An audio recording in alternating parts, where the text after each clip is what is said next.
श्री शिवाय नमस्तुभ्यम। भगवान शिव सदा आप सभी की रक्षा करें, आप सभी को हर दुख हर परेशानी से बचाए रखें।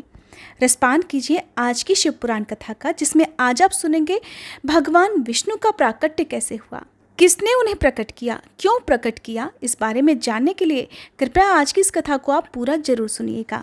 सूत जी कहते हैं, हे महर्षियों, भगवान श्रीहरि के अंतर्ध्यान हो जाने पर मुनिश्रेष्ठ नारद जी शिवलिंगों का भक्तिपूर्वक दर्शन करते हुए पृथ्वी पर विचरने लगे।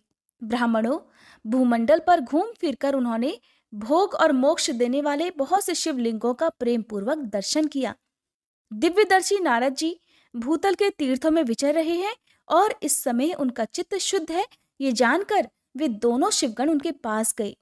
वे उनके दिए हुए शाप से उद्धार की इच्छा रखकर वहां गए थे। उन्होंने आदर पूर्वक मुनि के दोनों पैर पकड़ लिए और शीश झुकाकर भलीभांति प्रणाम करके शीघ्र ही इस प्रकार कहने लगे कि हे ब्राह्मण, हम दोनों शिव के गण हैं। हे मुने, हमने ही आपका अपराध किया है। राजकुमारी श्रीमती के स्वयंवर में आपका चित्त माया से मोहित हो रहा था। उस समय परमेश्वर की प्रेरणा से आपने हम दोनों को श्राप दे दिया था। वहां कुछ समय जानकर हमने चुप रह जाना ही अपनी जीवन रक्षा का उपाय समझा। इसमें किसी का दोष नहीं है, हमें अपने कर्म का ही फल प्राप्त होता है। हे प्रभु, अब आप प्रसन्न होइए और हम दोनों पर कृपा कीजिए। तब देवर्षि नारद कहने लगे, आप दोनों महादेव जी के गण हैं और सत्पुरुषों के लिए परम सम्मानीय हैं। अतः मेरे मोह रहित और सुखदायक यथार्थ वचन को सुनिए। पहले निश्चय ही मेरी बुद्धि भ्रष्ट हो गई थी, बिगड़ गई थी और मैं सर्वथा मोह के वशीभूत हो गया था। इसलिए आप दोनों को मैंने शाप दे दिया था। हे शिवगणों, मैंने जो कुछ कहा है वो वैसा ही होगा, तथापि मेरी बात सुनिए। मैं आपके लिए शापोद्धार की बात बता रहा हूं। आप लोग आज मेरे अपराध को भी क्षमा कर दें। मुनिवर विश्रवा के वीर से जन्म ग्रहण करके आप दोनों संपूर्ण दिशाओं में प्रसिद्ध कुंभकर्ण और रावण राक्षस राज का पद प्राप्त करोगे और बलवान, वैभव से युक्त तथा परम प्रतापी होगे। समस्त ब्रह्मांड के राजा होकर शिव भक्त और जितेंद्रीय होंगे और शिव के ही दूसरे स्वरूप श्री विष्णु के हाथों मृत्यु पाकर फिर अपने पद पर प्रतिष्ठित हो जाओगे। सूत जी कहते हैं, हे महर्षियों, महात्मा नारद मुनि की ये बात सुनकर वे दोनों शिवगण प्रसन्न होकर सानंद अपने अपने स्थान को लौट गए। श्री नारद जी भी अत्यंत आनंदित होकर अनन्य भाव से भगवान शिव का ध्यान और शिव तीर्थों का दर्शन करते हुए बारंबार भूमंडल में विचरण करने लगे। अंत में वे सबके ऊपर विराजमान शिवप्रिया काशीपुरी में गए, जो शिव स्वरूपिणी और शिव को सुख देने वाली है। काशीपुरी का दर्शन करके नारद जी कृतार्थ हो गए। उन्होंने भगवान काशीनाथ का दर्शन किया और परम प्रेम एवं परमानंद से युक्त होकर उनकी पूजा की। काशी का सानंद सेवन करके वे मुनिश्रेष्ठ कृतार्थता का अनुभव करने लगे और प्रेम से विह्वल होकर उसका नमन, वर्णन तथा स्मरण करते हुए ब्रह्मलोक को गए। निरंतर शिव का स्मरण करने से उनकी बुद्धि शुद्ध हो गई थी। वहां पहुंचकर शिव तत्व का विशेष रूप से ज्ञान प्राप्त करने की इच्छा से नारद जी ने ब्रह्मा जी को भक्तिपूर्वक नमस्कार किया और नाना प्रकार के स्तोत्रों द्वारा उनकी स्तुति करके उनसे शिव तत्व के विषय में पूछा। उस समय नारद जी का हृदय भगवान शंकर के प्रति भक्ति भावना से परिपूर्ण था। नारद जी कहने लगे, हे ब्राह्मण, पर ब्रह्म परमात्मा के स्वरूप को जानने वाले पितामह, हे जगत प्रभु, आपके कृपा प्रसाद से मैंने भगवान विष्णु के उत्तम महात्म्य का पूर्णतया ज्ञान प्राप्त किया है। भक्ति मार्ग, ज्ञान मार्ग, अत्यंत दुस्तर तपो मार्ग, दान मार्ग तथा तीर्थ मार्ग का भी वर्णन सुना है, परंतु शिव तत्व का ज्ञान मुझे अभी तक नहीं हुआ है। मैं भगवान शंकर की पूजा विधि भी नहीं जानता। अतः हे प्रभु, आप क्रमशः इन विषयों को तथा भगवान शिव के विविध चरित्रों को और उनके स्वरूप, तत्व, प्राकट्य, विवाह, गृहस्थ धर्म सब कुछ मुझे बताइए। हे निष्पाप पितामह, ये सब बातें तथा और जो भी आवश्यक बातें हों उन सब का आपको वर्णन करना चाहिए। हे प्रजानाथ, शिव और शिवा के आविर्भाव और विवाह का प्रसंग विशेष रूप से कहिए तथा कार्तिकेय जी के जन्म की कथा भी मुझे सुनाइए। हे प्रभु, पहले बहुत से लोगों से मैंने ये बातें सुनी है किंतु तृप्त नहीं हो सका हूँ, इसलिए आपकी शरण में आया हूँ। आप मुझ पर कृपा कीजिए। अपने पुत्र नारद की ये बात सुनकर लोक पितामह ब्रह्मा वह इस प्रकार कहने लगे, हे ब्राह्मण देव शिरोमणि, तुम सदा समस्त जगत के उपकार में ही लगे रहते हो। तुमने लोगों के हित की कामना से बहुत उत्तम बात पूछी है, जिसके सुनने से संपूर्ण लोगों के समस्त पापों का नाश हो जाता है। उस अनामय शिव तत्व का मैं तुमसे वर्णन करता हूँ। शिव तत्व का स्वरूप बड़ा ही उत्कृष्ट और अद्भुत है। जिस समय समस्त चराचर जगत नष्ट हो गया था, सर्वत्र केवल अंधकार ही अंधकार था। न सूर्य दिखाई देते थे, न चंद्रमा। अन्यान्य ग्रहों और नक्षत्रों का भी कुछ पता नहीं था। न दिन होता था, न रात। अग्नि, पृथ्वी, वायु और जल की भी सत्ता नहीं थी। प्रधान तत्व से रहित सूना आकाश मात्र शेष था। दूसरे किसी तेज की उपलब्धि नहीं होती थी। अदृष्ट आदि का भी अस्तित्व नहीं था। शब्द और स्पर्श भी साथ छोड़ चुके थे। गंध और रूप की भी अभिव्यक्ति नहीं होती थी। रस का भी अभाव हो गया था। दिशाओं का भी भान नहीं होता था। इस प्रकार सब और निरंतर सूची भेद घोर अंधकार फैला हुआ था। उस समय तत्सत ब्रह्म इस श्रुति में जो सत्य सुना जाता है, एकमात्र वही शेष था। जब ये, वह, ऐसा, जो इत्यादि रूप से निर्दिष्ट होने वाला भावात्मक जगत नहीं था, उस समय एकमात्र वह सत्य ही शेष था, जिसे योगी जन अपने हृदयाकाश के भीतर निरंतर देखा करते हैं। जिस पर ब्रह्म के विषय में ज्ञान और अज्ञान से पूर्ण उक्तियों द्वारा इस प्रकार अर्थात ऊपर बताए अनुसार विकल्प किए जाते हैं, उसने कुछ काल के बाद द्वितीय की इच्छा प्रकट की। उसके भीतर एक से अनेक होने का संकल्प उदित हुआ। तब उस निराकार परमात्मा ने अपनी लीला शक्ति से अपने लिए मूर्ति अर्थात आकार की कल्पना की।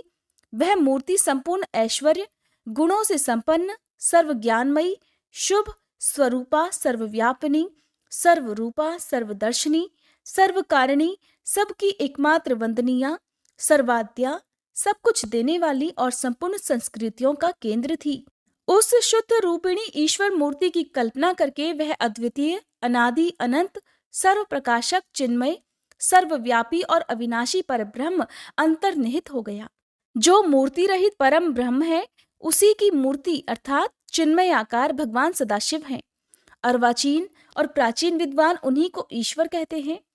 उस समय एकाकी रहकर स्वेच्छानुसार विहार करने वाले उन सदाशिव ने अपने विग्रह से स्वयं ही एक स्वरूप भूता शक्ति की सृष्टि की, जो उनके अपने ही श्री अंग से कभी अलग नहीं होने वाली थी।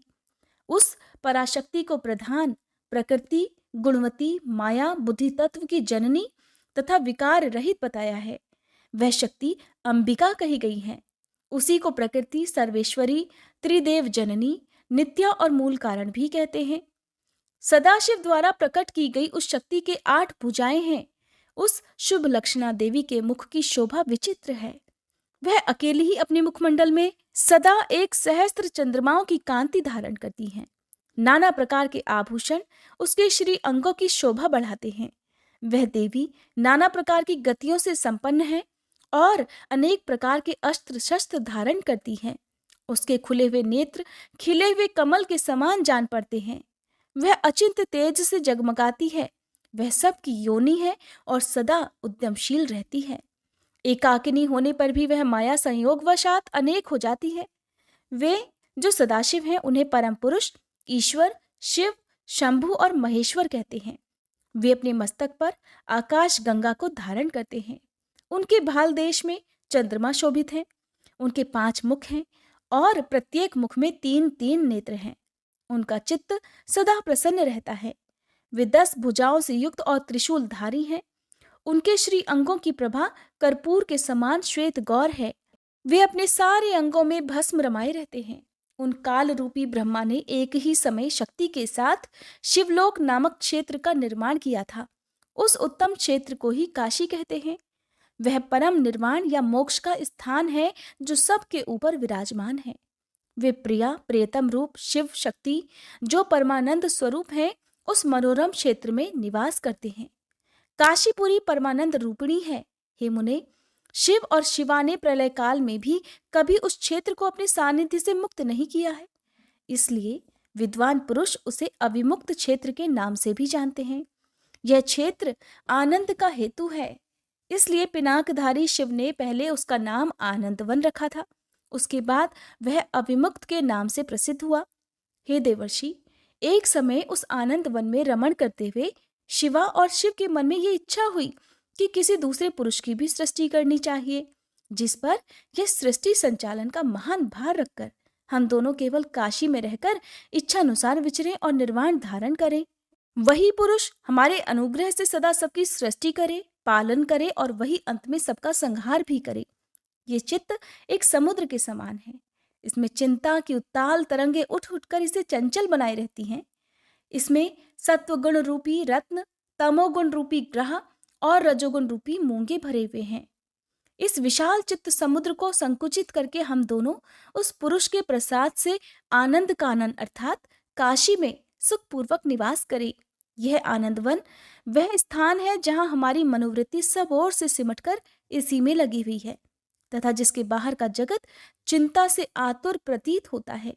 ऐसा निश्चय करके शक्ति सहित सर्वव्यापी परमेश्वर शिव ने अपने वाम भाग के 10वें अंग पर अमृत मल दिया। फिर तो वहां से एक पुरुष प्रकट हुआ जो तीनों लोकों में सबसे अधिक सुंदर था। वह शांत था, उसमें सत्वगुण की अधिकता थी तथा वह गंभीरता का अथाह सागर था। हे मुने, क्षमा नामक गुण से युक्त उस पुरुष के लिए ढूंढने पर भी कहीं कोई उपमा नहीं मिलती। उसकी कांति इंद्रनील मणि के समान श्याम थी। उसके अंग अंग से दिव्य शोभा छिटक रही थी और नेत्र प्रफुल्ल कमल के समान शोभा पा रहे थे। श्री अंगों पर स्वर्ण की सी कांति वाले 2 सुंदर रेशमी पीतांबर शोभा दे रहे थे। किसी से भी पराजित न होने वाला वह वीर पुरुष अपने प्रचंड भुजदंडों से सुशोभित हो रहा था। तदंतर उस पुरुष ने परमेश्वर शिव को प्रणाम करके कहा, हे स्वामिन, मेरे नाम निश्चित कीजिए और काम बताइए। उस पुरुष की बात सुनकर महेश्वर भगवान शंकर हंसते हुए मेघ के समान गंभीर वाणी में उससे कहने लगे, हे वत्स, व्यापक होने के कारण तुम्हारा विष्णु नाम प्रख्यात होगा।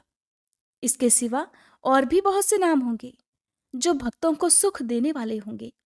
तुम सुस्थिर उत्तम तप करो, क्योंकि वही समस्त कार्यों का प्रधान है। ऐसा कहकर भगवान शिव ने श्वास मार्ग से श्री विष्णु को वेदों का ज्ञान प्रदान किया।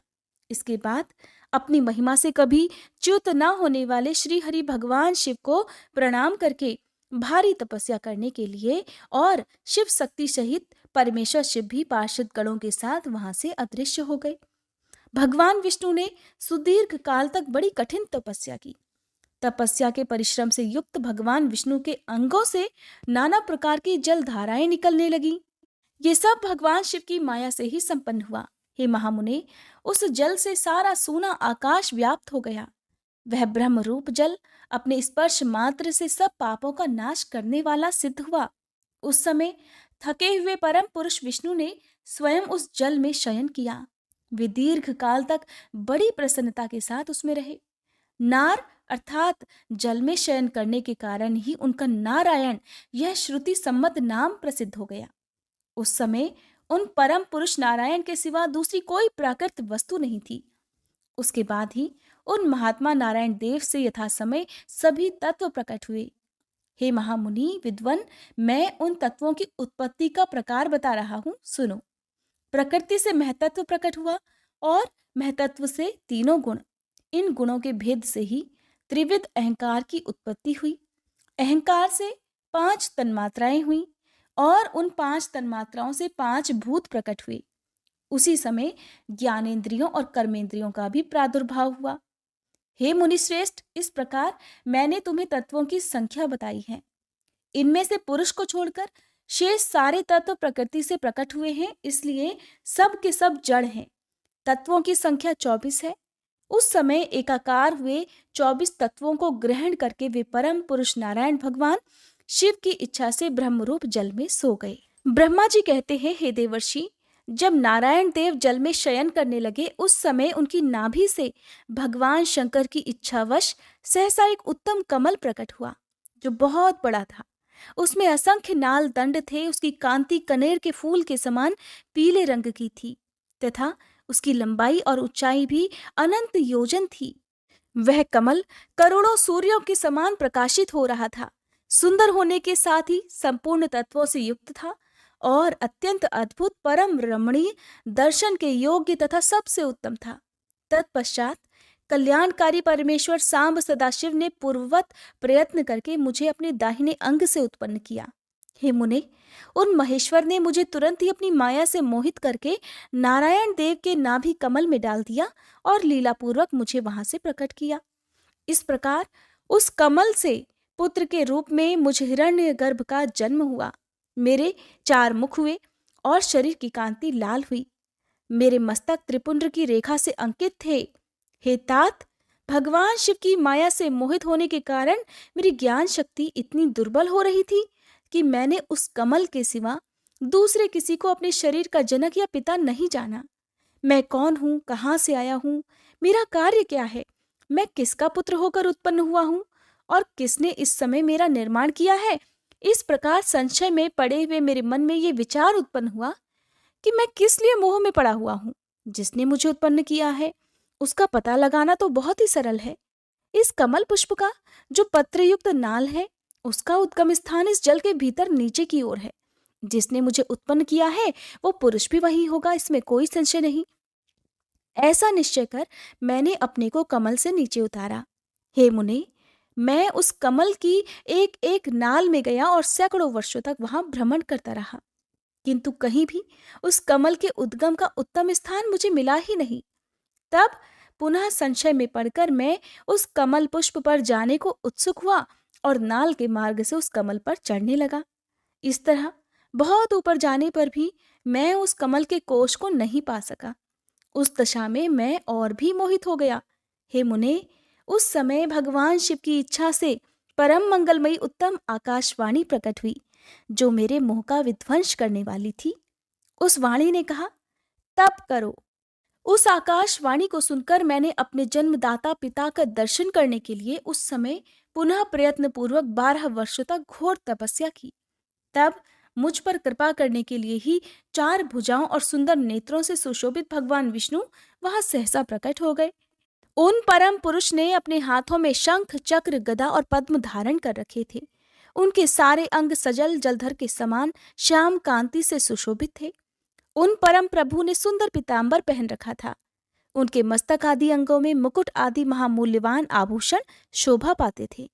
उनका मुखारविंद प्रसन्नता से खिला हुआ था। मैं उनकी छवि पर मोहित हो रहा था। वे मुझे करोड़ों कामदेवों के समान मनोहर दिखाई दिए। उनका वह अत्यंत सुंदर रूप देखकर मुझे बड़ा आश्चर्य हुआ। वे सांवली और सुनहरी आभा से उद्भासित हो रहे थे।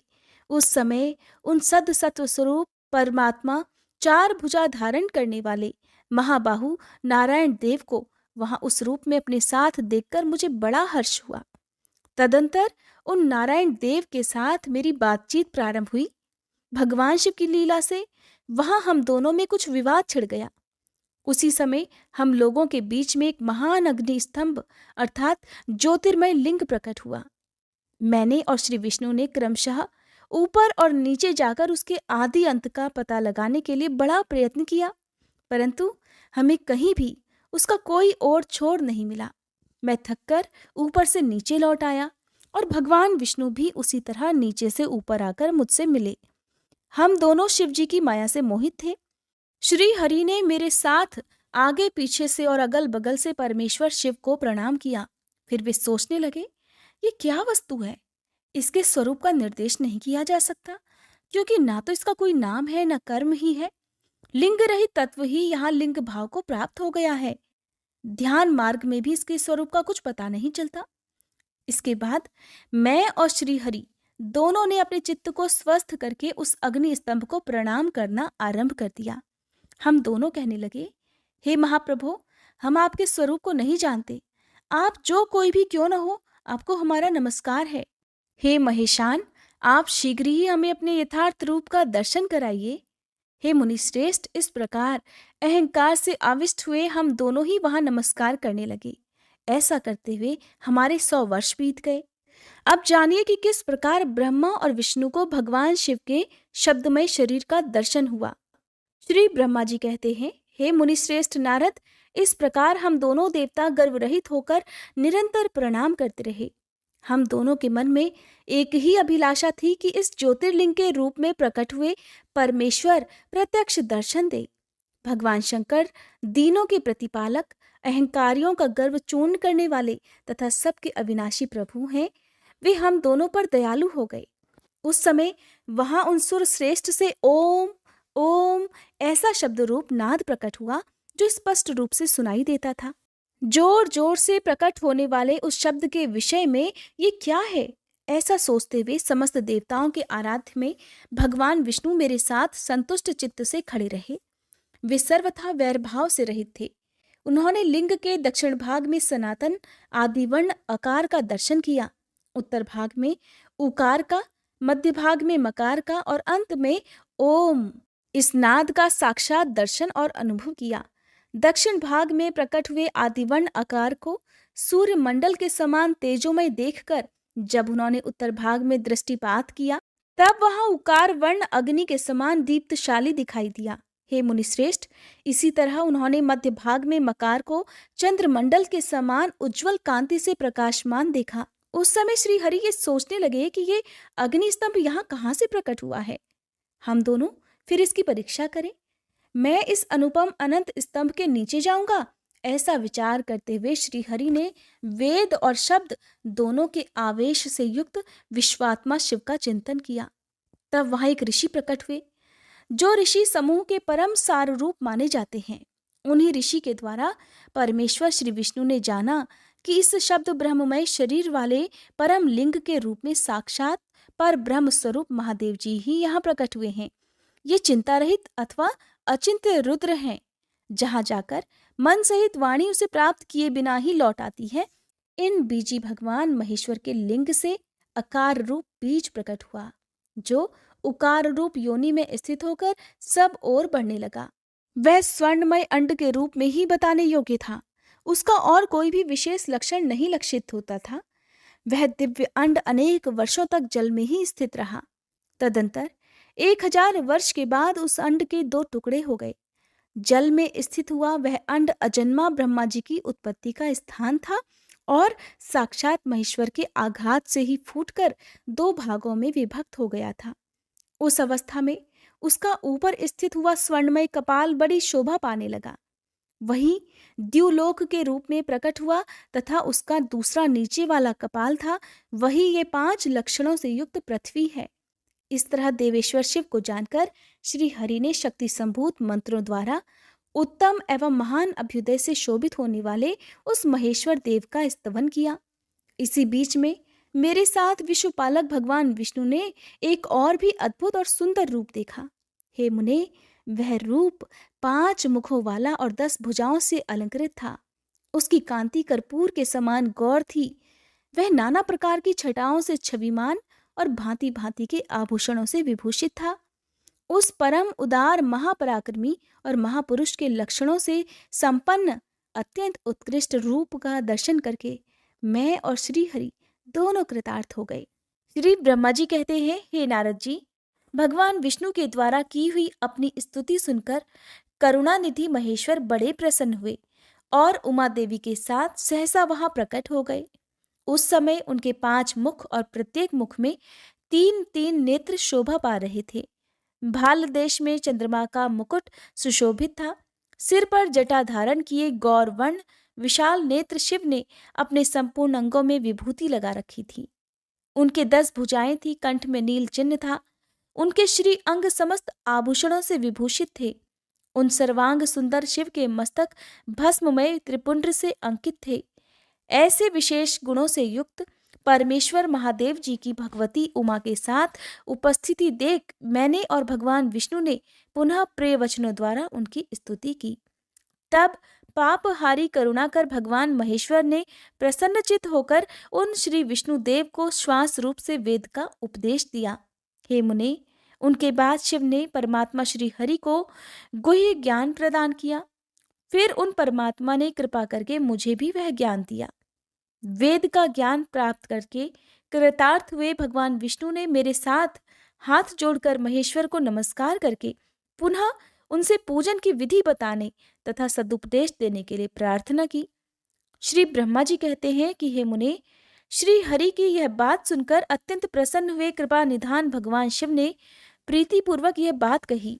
भगवान शिव कहने लगे, हे सुर श्रेष्ठ गण, मैं तुम दोनों की भक्ति से निश्चय ही बहुत प्रसन्न हूँ। तुम लोग मुझ महादेव की ओर देखो।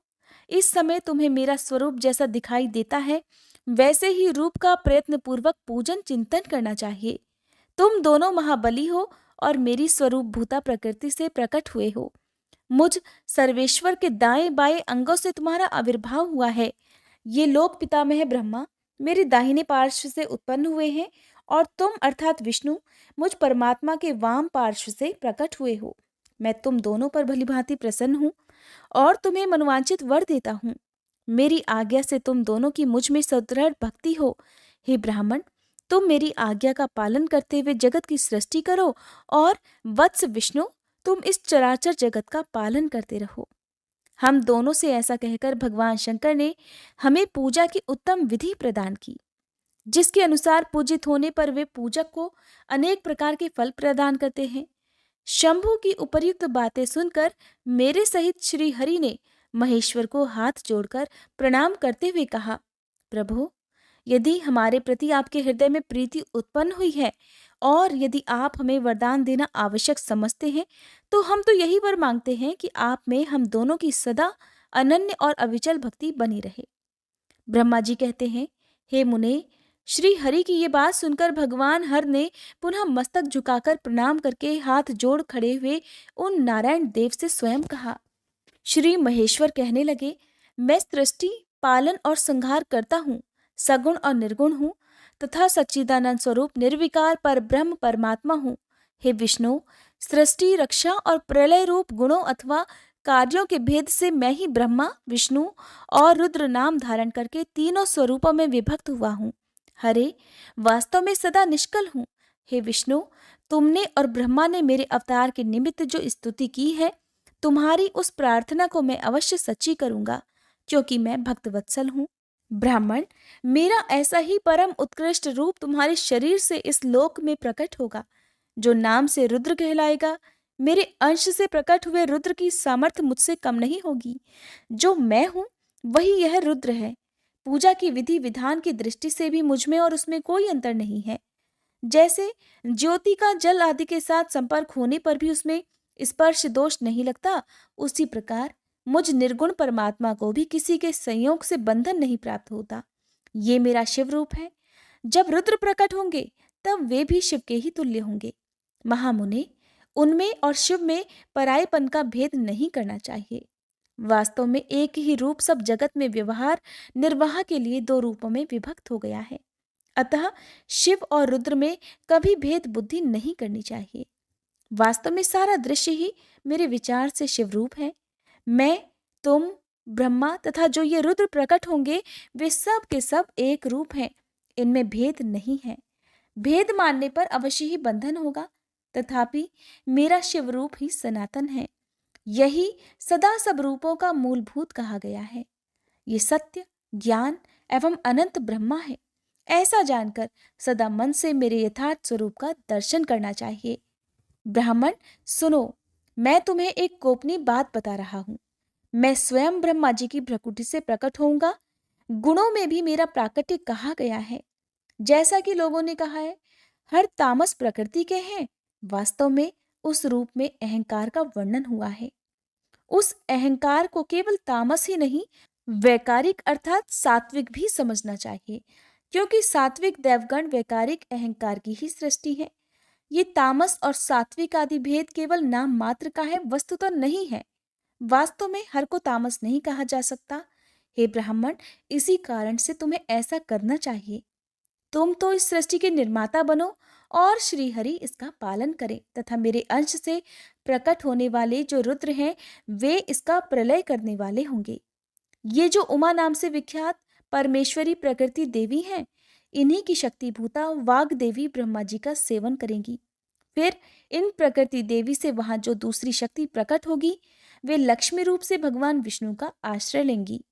तदंतर पुनः काली नाम से जो तीसरी शक्ति प्रकट होंगी, वे निश्चय ही मेरे अंशभूत रुद्रदेव को प्राप्त होंगी। वे कार्य की सिद्धि के लिए वहां ज्योति रूप से प्रकट होंगी। इस प्रकार मैंने देवी की शुभ स्वरूपा पराशक्तियों का परिचय दिया। उनका कार्य क्रमशः सृष्टि, पालन और संहार का संपादन ही है। हे सुरश्रेष्ठ, ये सब की सब मेरी प्रिया प्रकृति देवी की ही अंशभूता है। हे हरे, तुम लक्ष्मी जी का सहारा लेकर कार्य प्रारंभ करो।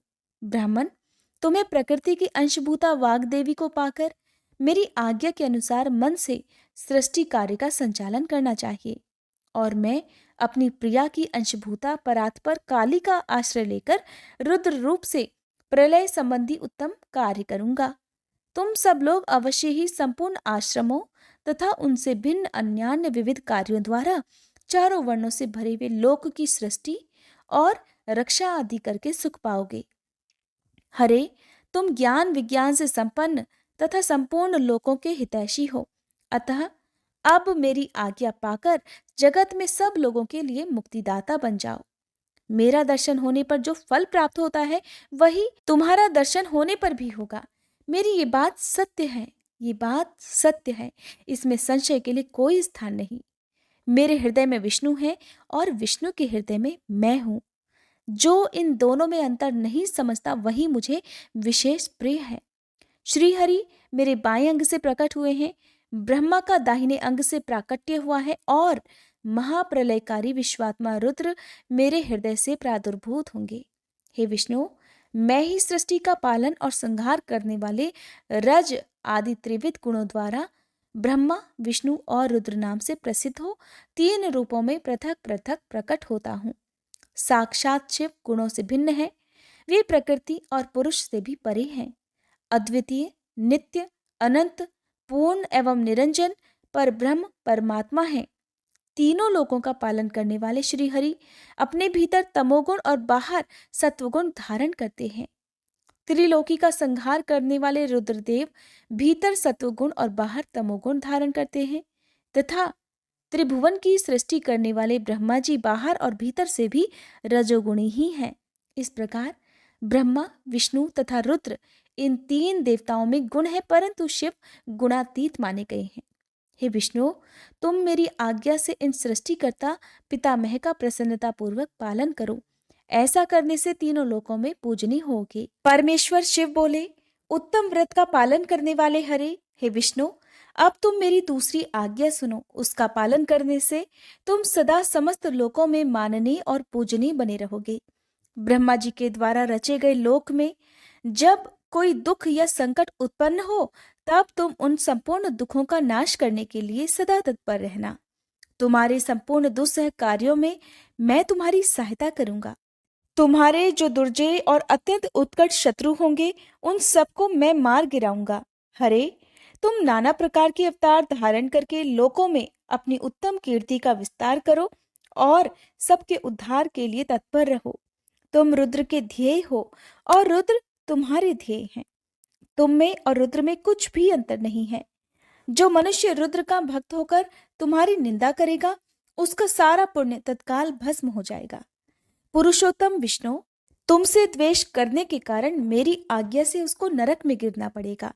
ये बात सत्य है और इसमें कोई संशय नहीं। तुम इस लोक में मनुष्यों के लिए विशेषतः भोग और मोक्ष प्रदान करने वाले और भक्तों के ध्येय तथा पूज्य होकर प्राणियों का निग्रह और अनुग्रह करो। ऐसा कहकर भगवान शिव ने मेरा हाथ पकड़ लिया और श्री विष्णु को सौंपकर उनसे कहा, तुम संकट के समय सदा इनकी सहायता करते रहना। सबके अध्यक्ष होकर सभी को भोग और मोक्ष प्रदान करना तथा सर्वदा समस्त कामनाओं का साधक और सर्वश्रेष्ठ बने रहना। जो तुम्हारी शरण में आ गया वह निश्चय ही मेरी शरण में आ गया। जो मुझ में और तुम में अंतर समझता है वह अवश्य नरक में गिरता है। ब्रह्मा जी कहते हैं, हे देवर्षे, भगवान शिव का यह वचन सुनकर मेरे साथ भगवान विष्णु ने सबको वश में करने वाले विश्वनाथ को प्रणाम करके मंद स्वर में कहा। श्री विष्णु बोले, हे करुणा सिंधु, जगन्नाथ शंकर, मेरी ये बात सुनिए। मैं आपकी आज्ञा के अधीन रहकर ये सब कुछ करूंगा। हे स्वामिन, जो मेरा भक्त होकर आपकी निंदा करे उसे आप निश्चय ही नरकवास प्रदान करें। नाथ, जो आपका भक्त है वह मुझे अत्यंत प्रिय है। जो ऐसा जानता है उसके लिए मोक्ष दुर्लभ नहीं है।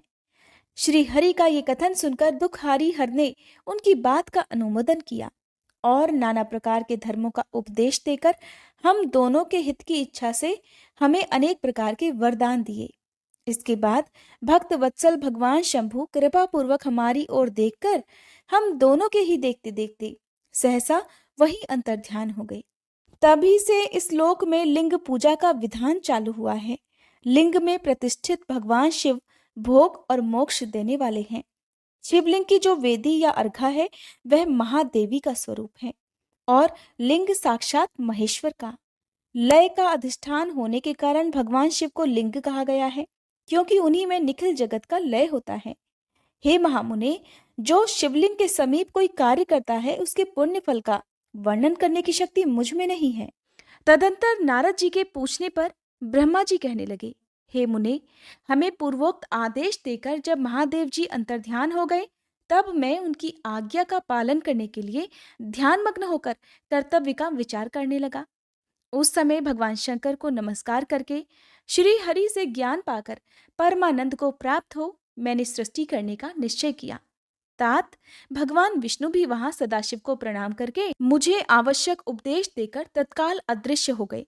वे ब्रह्मांड से बाहर जाकर भगवान शिव की कृपा प्राप्त करके वैकुंठ धाम में जा पहुंचे और सदा वहीं रहने लगे। मैंने सृष्टि की इच्छा से भगवान शिव और विष्णु का स्मरण करके पहले के रचे हुए जल में अपनी अंजलि डालकर जल को ऊपर की ओर उछाला। इससे वहां एक अंड प्रकट हुआ जो 24 तत्वों का समूह कहा जाता है। विप्रवर, वह विराट आकार वाला अंड जल रूप ही था। उसमें चेतनता न देखकर मुझे बड़ा संशय हुआ और मैं अत्यंत कठोर तप करने लगा। 12 वर्षों तक भगवान विष्णु के चिंतन में ही लगा रहा। तात वह समय पूर्ण होने पर भगवान श्री हरि स्वयं प्रकट हुए और बड़े प्रेम से मेरे अंगों का स्पर्श करते हुए मुझसे प्रसन्नता पूर्वक इस प्रकार कहने लगे, ब्राह्मण, तुम वर मांगो, मैं बहुत प्रसन्न हूँ। मुझे तुम्हारे लिए कुछ भी अदेय नहीं है। भगवान शिव की कृपा से मैं सब कुछ देने में समर्थ हूँ। तब इस प्रकार मैंने अर्थात ब्रह्मा जी ने कहा, महाभाग, आपने जो मुझ पर कृपा की है वह सर्वथा उचित ही है, क्योंकि भगवान शंकर ने मुझे आपके हाथों में सौंप दिया है। हे विष्णु, आपको नमस्कार है। आज मैं आपसे जो कुछ भी मांगता हूँ उसे दीजिए। हे प्रभु, ये विराट रूप 24 तत्वों से बना हुआ अंड किसी तरह चेतन नहीं हो रहा है, जड़ी भूत दिखाई देता है। हे हरे, इस समय भगवान शिव की कृपा से आप यहाँ प्रकट हुए हैं, अतः शंकर की सृष्टि शक्ति या विभूति से प्राप्त हुए इस अंड में चेतनता लाइए। मेरे ऐसा कहने पर शिव की आज्ञा में तत्पर रहने वाले महाविष्णु ने अनंत रूप का आश्रय ले इस अंड में प्रवेश किया। उस समय उन परम पुरुषों के सहस्त्रों मस्तक, सहस्त्रों नेत्र और सहस्त्रों पैर थे। उन्होंने भूमि को सब ओर से घेर कर उस अंड को व्याप्त कर लिया। मेरे द्वारा भलीभांति स्तुति की जाने पर जब श्री हरि ने उस अंड में प्रवेश किया, तब वह 24 तत्वों का विकार रूप अंड सचेतन हो गया। पाताल से लेकर सत्यलोक तक की अवधि वाले उस अंड के रूप में वहां साक्षात श्री हरि ही विराजने लगे। उस विराट अंड में व्यापक होने से ही वे प्रभु वैराज पुरुष कहलाए। पंचमुख महादेव ने केवल अपने रहने के लिए सुरम्य कैलाश नगर का निर्माण किया, जो कि सब लोकों से ऊपर सुशोभित होता है। हे देवर्षि, संपूर्ण ब्रह्मांड का नाश हो जाने पर भी वैकुंठ और कैलाश, इन दो धामों का यहाँ कभी नाश नहीं होता। मुनिश्रेष्ठ, मैं सत्यलोक का आश्रय लेकर रहता हूँ। तात महादेव जी की आज्ञा से ही मुझ में सृष्टि रचने की इच्छा उत्पन्न हुई। बेटा, जब मैं सृष्टि की इच्छा से चिंतन करने लगा, उस समय पहले मुझसे अनजाने में ही पापपूर्ण तमोगुणी सृष्टि का प्रादुर्भाव हुआ, जिससे अविद्या पंचक अथवा पंचपर्वा अविद्या कहते हैं। इसके बाद प्रसन्नचित होकर शंभु की आज्ञा से मैं पुनः अनासक्त भाव से सृष्टि का चिंतन करने लगा। उस समय मेरे द्वारा स्थावर संज्ञक वृक्ष आदि की सृष्टि हुई, जिसे मुख्य सर्ग कहते हैं। ये पहला सर्ग है। उसे देखकर तथा वह अपने लिए पुरुषार्थ का साधक नहीं है, ये जानकर सृष्टि की इच्छा वाले मुझ ब्रह्मा से दूसरा सर्ग प्रकट हुआ, जो दुख से भरा हुआ है। उसका नाम है त्रियक्स्त्रोता। वह सर्ग भी पुरुषार्थ का साधक नहीं था। उसे भी पुरुषार्थ साधन की शक्ति से रहित जान जब मैं पुनः सृष्टि का चिंतन करने लगा, तब मुझसे शीघ्र ही तीसरे सात्विक सर्ग का प्रादुर्भाव हुआ, जिसे ऊर्ध्व स्तोत्रा कहते हैं। यह देव सर्ग के नाम से विख्यात हुआ। देव सर्ग सत्यवादी तथा अत्यंत सुखदायक है।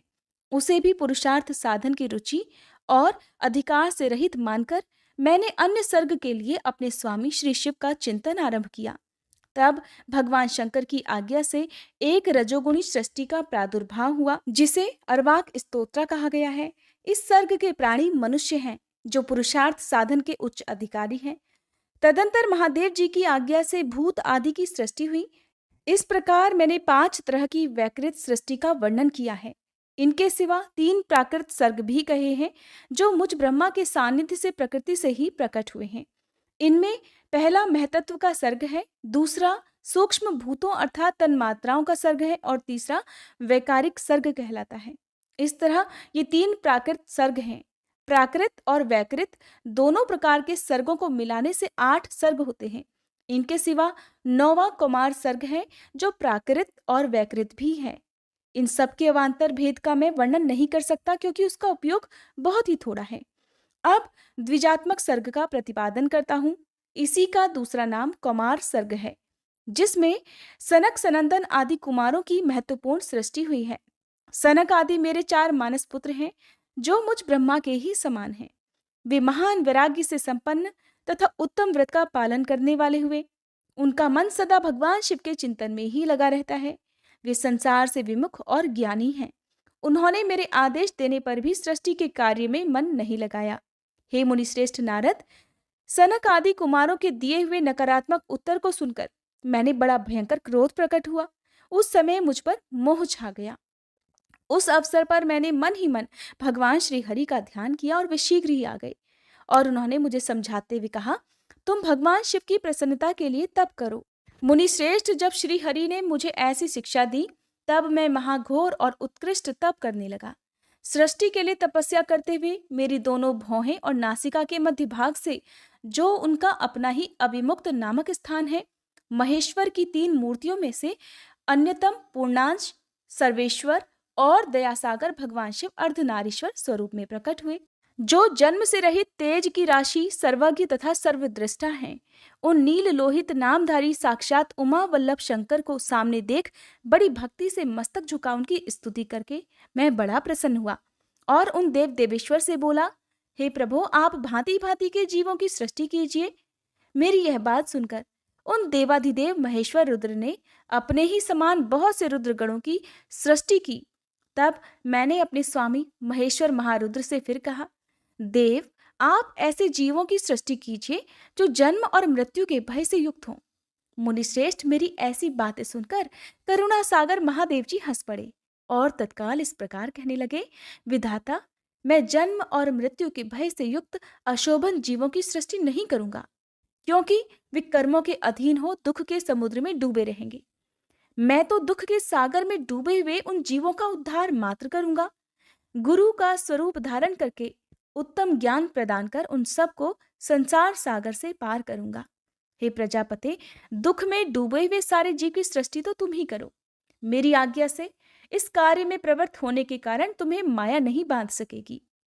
मुझसे ऐसा कहकर श्रीमान भगवान नीललोहित महादेव मेरे देखते ही देखते अपने पार्षदों के साथ वहां से तत्काल तिरोहित अर्थात अंतर्ध्यान हो गए।